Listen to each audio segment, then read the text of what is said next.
Feel free to throw any questions into the chat while we're waiting, guys. Summer and Caleb Baker.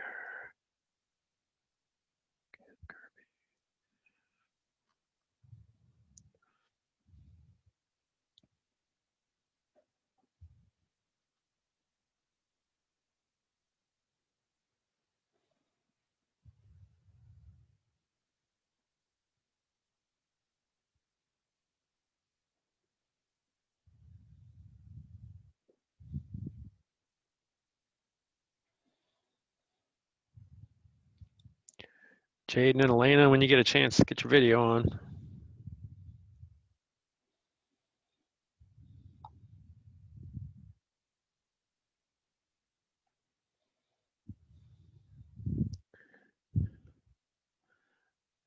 Elena's on her porch. That looks nice. Nice and cool. She's got her hoodie on, all cozy.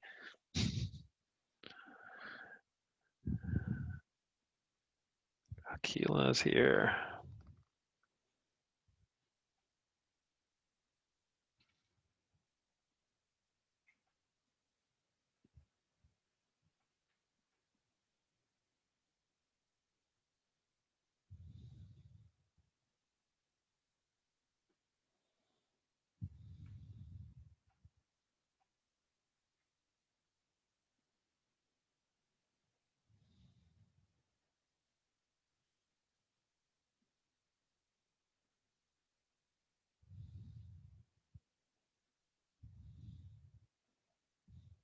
I had to admit you like 3 times, Caleb. Is your signal kind of sketchy?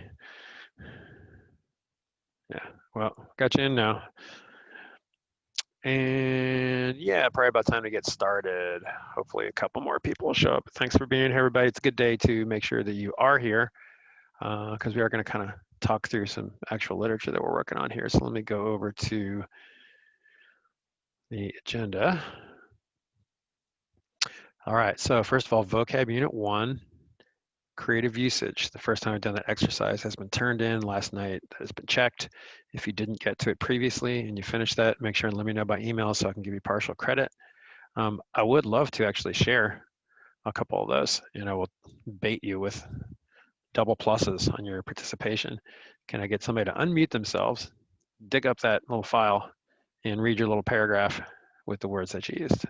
And if you don't think you used them all correctly, that's no big deal, right? That's why we're doing it, to try to learn the words. Looking for a hand. I know this is harder when you're in a classroom, but I hope you guys are growing comfortable being able to speak when you're in your cohorts because it's getting pretty common.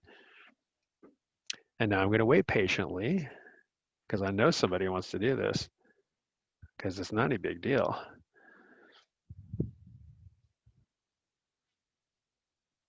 Elena, are you raising your hand inside your hoodie? No?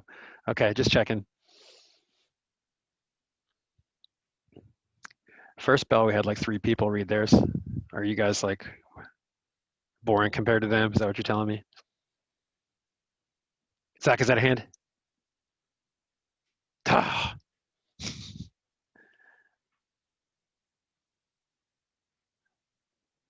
No, nobody today. All right, you guys did a good job on it. Most people turned it in and they looked just fine. So try not to be shy, but I've waited a few minutes and so I guess we're not gonna get that today. Oh well, hopefully next time. Akila, when you get a chance, let's get that video on. Okay, gonna screen share back to the agenda. Grammar lesson 3, posted yesterday, due by tomorrow night. Make sure and do that. Oh, backtracking a little bit, the test. Okay, so we would normally have our vocab test at the end of that 2-week cycle in the daily activity schedule, right? We're gonna have to have that Thursday because you guys don't have school on Friday. But it is not a high pressure traditional test. It is just, you'll have a test. I'm just gonna give it to you as a PDF. I don't really feel the need to do like an actual Google form or bubble sheet or anything like that. Obviously, I can't give you that. And you're just going to do it like you do a grammar exercise. You're going to mark on it, you know, or print it out, draw on it, whatever you want to do. And I'm going to ask you to do it honestly to see for yourself how well you've learned the words. But it won't be a high stakes correctness test. That's just not realistic. Anybody, I'm not going to put people in the position of sitting at home in various places around the school to being totally honest and not easily having their vocab book sitting right out there. There's no way for me to prevent that. I would hope most of you wouldn't do that. All of you wouldn't do that, but I can't control it. So this is the way we do it. So do it if you do it on time, that is sometime during the school day on Thursday. Part of your credit is for that. And the other part of your credit will be at the end of the day, I'll submit a test key and I'll ask you to look at that and I'll ask you to self-correct your test. And as long as you do that over the weekend, then you get full credit on your test grade. Okay, if you don't do it on time or you don't turn your self-corrections in on time, then you won't get full credit and it'll be adjusted for lateness like it would a homework assignment. So it's really the big thing this year is staying organized and doing things on time. And as long as you put effort into them and self-correct on certain things, then you're going to have you're probably going to have an A. Okay. But I am going to stay strict about being on time, and it is only going to be partial credit when things are late.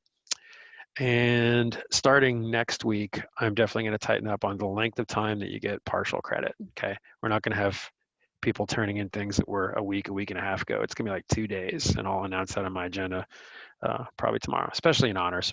We should be getting things in on time, not late at all.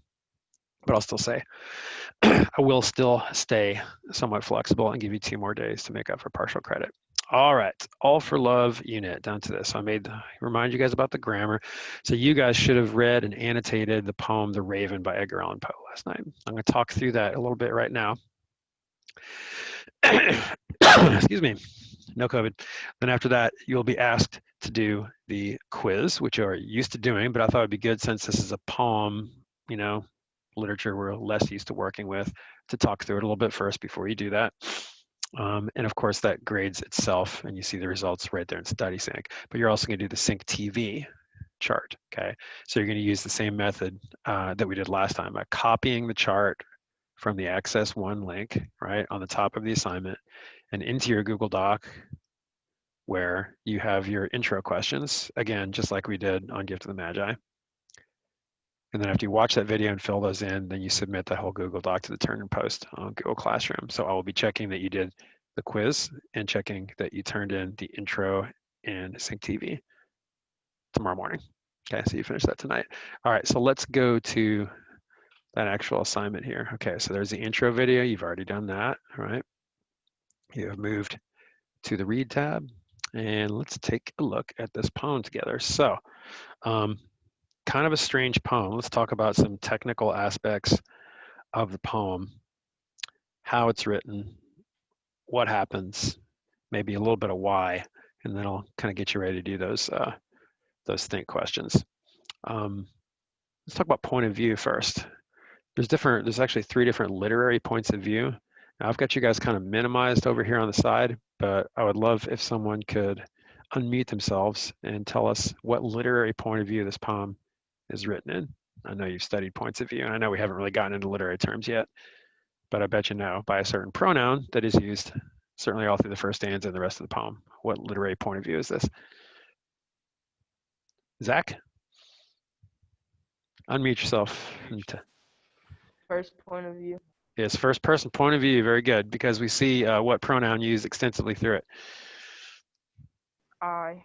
I, right, I. So it is the speaker of the poem is a character in the story. Now, although it's a poem, it's kind of a narrative poem. It's not just expressing a thought about something. It is kind of telling a story. However, there's not that much that happens in the story. It's kind of weird and dark and contemplative, and by the end, maybe kind of almost like nightmarish and scary. And that's very representative of Edgar Allan Poe if you've ever read him before. You also might notice, and I ask you to try to read the poem in sentences, that very often one sentence might take up a whole stanza, or it might just be 2 sentences. So when we read, once upon a midnight dreary, while I pondered, weak and weary, we don't look at that and stop as if it's the end of a sentence right there. It's not, it's a comma. Over a quaint and curious volume of forgotten lore, while I nodded, nearly napping, suddenly there came a tapping. Okay, there's the actual subject and verb of the sentence, as of someone gently rapping at my chamber door. And then he says things, but who's he talking to? He's just talking to himself, right? So it's kind of weird, lonesome, definitely has like a creepy gothic mood to it.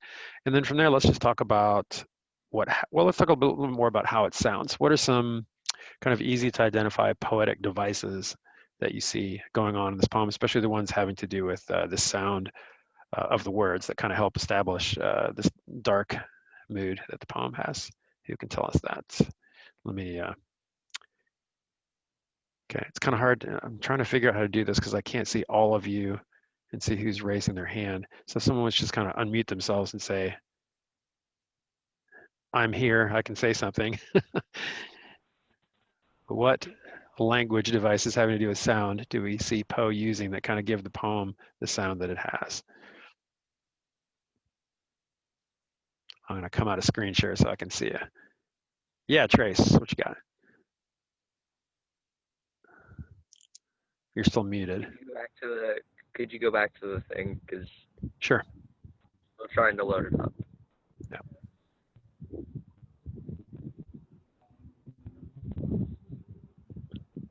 He was talking about he wished in morrow, silken sad, uncertain rustling. Uh-huh. With fantastic terrors, nothing felt before. Now, are you just picking out words that are giving it the mood in general, just word choices? Or are you talking about a certain actual sound? Okay. Yeah, like the uncertain rustling, it's giving me like he's scared and uncertain and like an uncertain. He's in a mood that is, I don't know how to describe. Well, I think the word uncertain in general. Somber, yeah, good word. Somber, sad, creepy, uncertain. And also when you say those words, and I was wondering if you were trying to point this out, silken, sad, uncertain, rustling, if you hear how all those consonant sounds repeated, we're not going to get too deep into that, but there's a lot of what we call alliteration there, right? Where there's consonant sounds repeated, and it's almost onomatopoeic, like it kind of imitates the sound that the consonant letter actually makes in our ears, and that kind of continues on and off. But another thing, what's it called when we see one word over and over again in a noticeable way? It's a pretty obvious name, even outside of like literary devices. What's it called when you do something over and over again? You are what? Repetition. Yeah, it's repetition. Who was that? Lily. Okay, thank you, Lily. Yeah, there's a lot of repetition, right? With, well, you tell me what. Let's hear a couple examples of words that are repeated throughout the poem. Do you see anything in particular, Lily? A big one is nevermore. Uh-huh. And then what does that rhyme with? That also reminds us that it's repeated a lot. Lenore. It's someone's name. Lenore. Lenore, right. Okay, so that's kind of the subject of the thoughts of the speaker of the poem. And he seems to be begging this bird who comes in and stands on the pallid bust of Pallas in his chamber. Something about, now what do we know? We don't know a whole lot about Lenore, but what do we know has happened? In one way or another, the speaker has what regarding Lenore? Anybody?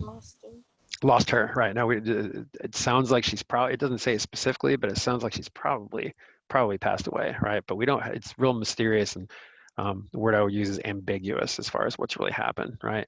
But he seems to be asking the bird as if the bird is from the afterlife or something, you know, is she there? Is she okay? Will I ever see her again? And things like that. And the only thing that the bird will say in reply is nevermore. Now, does that really answer his question? It really doesn't, right? What does that mean? But it's just kind of ominous, right? And doesn't give him a satisfying answer. And so he's in this like tortured mental state that seems to just go on. And it almost gets kind of unrealistic at the end of the poem, because at the beginning in the time frame, he says this happened in a bleak December, right? Now we know that some time passes. And in the last stanza, he says, and the raven never flitting still is sitting on the pallid bust. So from the point of view of him actually telling the story in present and since December, it's still, that doesn't even make any sense, right? Like doesn't really.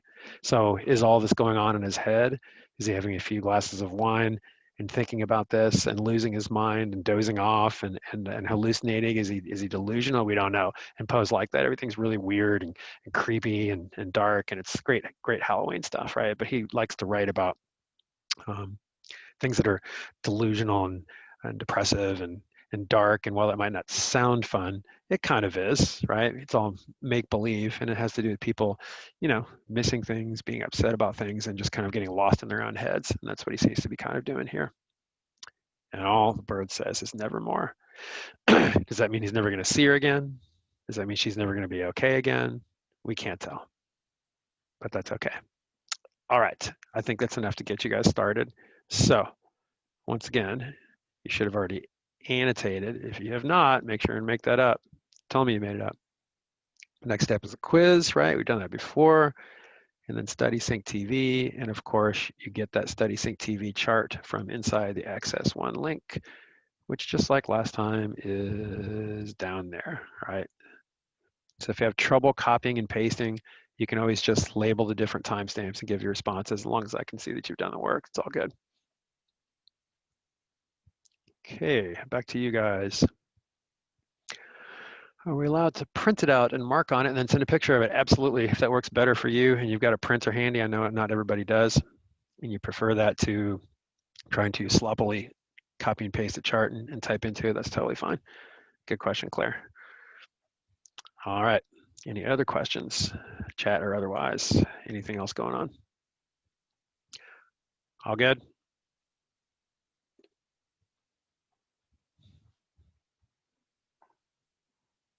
All right, guys.